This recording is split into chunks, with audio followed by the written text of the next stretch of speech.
Welcome back to our channel. Today we will dive deep into one of the most anticipated releases of the year. The theme is First Impressions of the Full Line of Google Pixel 10. To guide us, we will comment on the fantastic video by Marques Brownlee. For those who don't know, he is the world's biggest technology influencer. He starts by saying that it's what's inside that has the potential to be a game changer. Milena, he begins the video in a very unique way, doesn't he? Certainly, Rodrigo. It's impossible not to smile with Marques showing the gold medal he won in Ultimate Frisbee, but he quickly dives into what matters, the anticipation around the 10th generation of Pixel. He mentions the entire lineup, Pixel 10, 10 Pro, 10 Pro XL, and even the 10 Pro Fold. I like how he contextualizes that. Although the camera bar design is already iconic, the real magic lies in the internal innovations. And what a build, huh? He praises the quality, Gorilla Glass Victus 2, and the more flagship feel than ever. Remember, folks, at the end of the video, we will leave the channel recommendation where we are analyzing the news for you to subscribe. Guys, before we start, leave a comment. If the Google Pixel were launched in Brazil, would you like to have a Google phone with all the latest technologies arriving first for you and your phone running pure Android? Comment there because I want to know. Let's talk. Returning to the analysis, Marques Brownlee highlights that the design is a refinement, and that's good. The camera bar is the identity of the Pixel, but the details Marques points out are what elevate the device. The maintained IP68 certification, the new glass, and the colors he lists: obsidian, frost, indigo, and lemongrass. And a detail I love that he noticed: the speaker grills matching the color of the metal. It's this level of attention that separates good design from excellent. He also mentions the upgrade in screen brightness, 3000 nits, and the improved top speaker. And right after talking about the design, Marques Brownlee drops the first bomb, Rodrigo. He sums everything up with two main updates: triple cameras on the base model and the so-called Pixel Snap. His reaction to Pixel Snap was a genuine, wow, and I share the same feeling. The inclusion of triple cameras on the standard Pixel 10 was already a highly requested feature and elevates the entry-level model to another level. No more having to pay for the Pro just to get quality optical zoom. This democratizes top-tier photography in Google's lineup. A very smart decision, in my opinion. And Marques details this new set of cameras of the base model. Well, a 48 megapixel main sensor, a 13 megapixel ultra wide, and most importantly, a 10 megapixel telephoto with 5 times optical zoom. This changes the game for those who don't want the more expensive model. But let's be honest, what really excited him, and me too, was Pixel Snap. Finally, Google adopting the Qi 2 standard with magnets. He even mentions that this is only the second phone he has held with native Qi 2, which shows how far ahead Google is in the Android world. It's a crucial point. Pixel Snap, as Marques explains, is essentially Apple's MagSafe for the Pixel world, but based on the open standard Qi 2. This means 15-watt wireless charging with perfect magnet alignment, but more importantly, it opens up a huge ecosystem of accessories. It demonstrates this brilliantly, showing that MagSafe accessories for the iPhone work perfectly. Chargers, stands, wallets, everything that already exists for the iPhone can now be used on the Pixel 10. It's a victory for the consumer, without a doubt. And Google is already capitalizing on this, as shown in the video. Marques presents the official $40 Pixel Snap charger and the $30 Pixel Snap ring, a ring support that appears sturdy and versatile, functioning as a stand or a pop socket. His excitement is palpable as he demonstrates the firmness of the accessory. This solves one of the biggest problems of wireless charging: poor alignment and loss of efficiency. With magnets, this problem simply disappears. It's a convenience that once you use it, you won't want to give up. Absolutely. And then Marques Brownlee raises the million-dollar question, one that always hovers over the Pixel line. With the base model becoming so good, with triple cameras and Pixel Snap, what is left to justify the Pro's price? He himself admits that the difference has never been huge and that history may repeat itself. It's a very honest analysis. He then proposes a 7 differences game to compare the Pixel 10 and the 10 Pro, and the differences are indeed quite subtle, starting with the fact that both have the same 6.3-inch screen. Exactly. And it is in these details that Marques Brownlee delves deeper. The Pro screen, although the same size, has slightly higher resolution and brightness, and the LTPO technology allows a variable refresh rate from 1 to 120 Hz, while the base ranges from 60 to 120 Hz. A noticeable difference for some, but perhaps imperceptible to most. The Pro also offers more RAM and storage options. Interestingly, as he points out, the Pro's battery is slightly smaller, probably to accommodate the slightly larger and more advanced camera module. And speaking of the Pro cameras, Marques details the upgrade. The focal lengths are the same, but the sensors are more robust. A 50 megapixel main sensor and 48 megapixel ultra-wide and telephoto sensors each. What does this mean in practice, according to him? The extra resolution on the telephoto lens allows for much greater digital zoom, reaching 100x, with what Google calls ProRes zoom, which uses AI to enhance the image. This is a significant leap compared to the 20x zoom of the non-Pro model. The question remains how usable this 100x zoom will really be in everyday life. A great question that Marques leaves for his full analysis. He also wonders if the extra RAM or the enhanced selfie camera of the Pro will make a significant difference. At the moment, as he himself concludes, there doesn't seem to be a gap between the Pixel 10 and the 10 Pro. Where the difference becomes more noticeable is in the 10 Pro XL model. There, as he explains, you get a larger screen, a much more generous 5,200 milliamp hour battery, and double the initial storage. These are upgrades that more clearly justify the XL in the name. And it doesn't stop there with the XL. Marques Brownlee highlights that it also has a faster charging, 45 watts wired, instead of the 30 of the other models. And a very interesting new feature, the Qi 2.2 standard, which allows wireless charging at 25 watts. That's fast for any wireless standard. Next, he confirms the prices, which, to everyone's delight, remain the same as the previous year. $799, $999, and $1,199, respectively.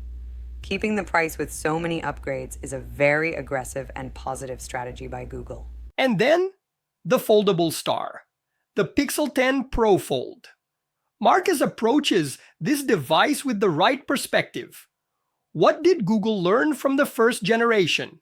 And the answer, according to him, is that the device is definitely more iconic, a solid improvement in all aspects, but without any drastic revolution.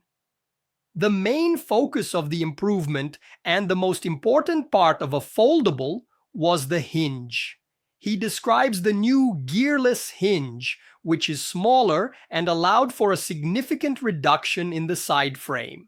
This improvement in the hinge, as Marques demonstrates, has a direct and very positive impact on usability.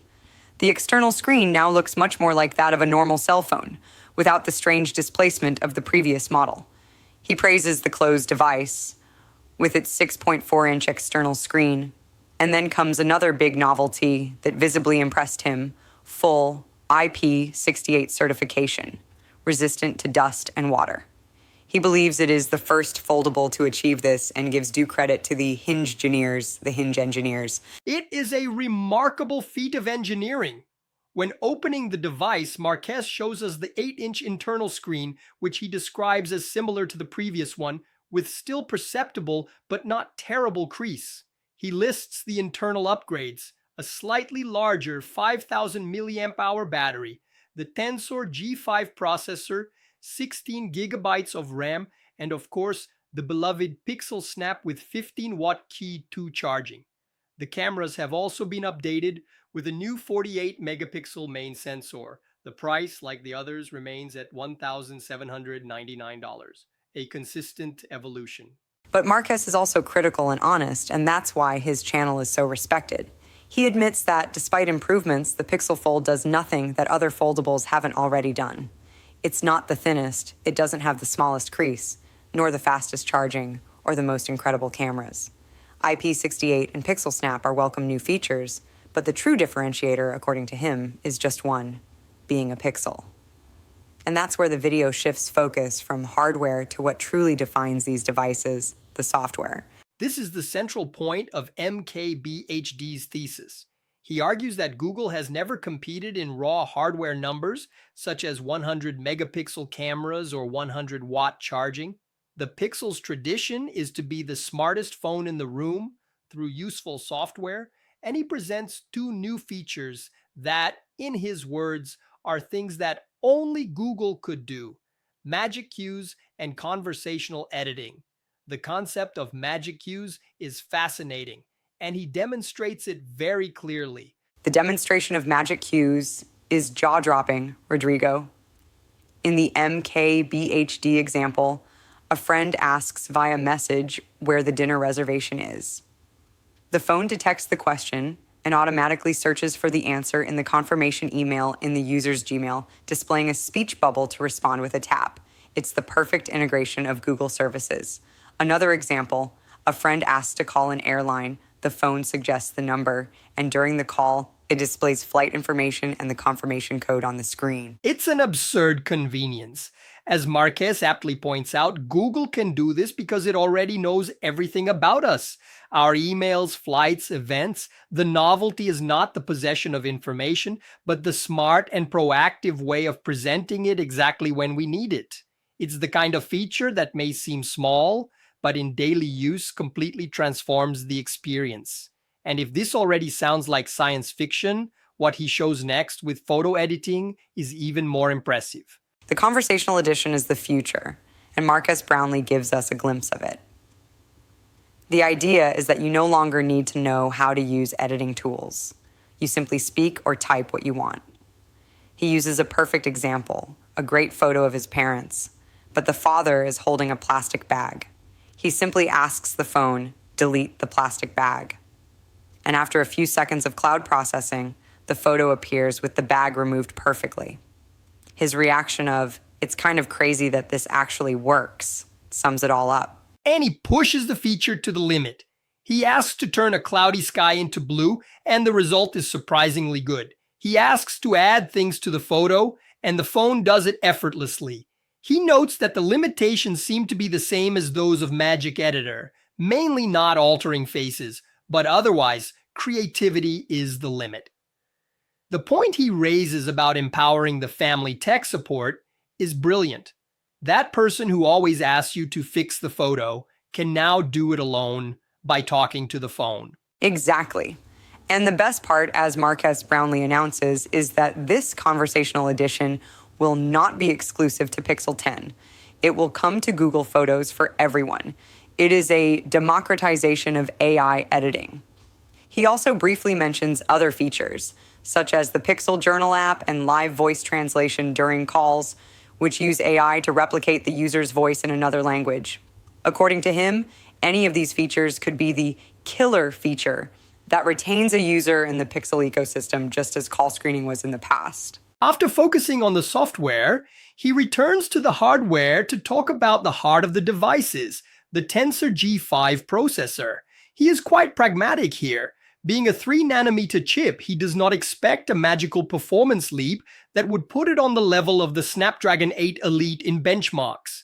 He makes it clear that although he expects improvements in CPU and GPU, Google's focus with the Tensor remains on the TPU, AI processing, on-device models, and the image signal processor, which enhances all these software features.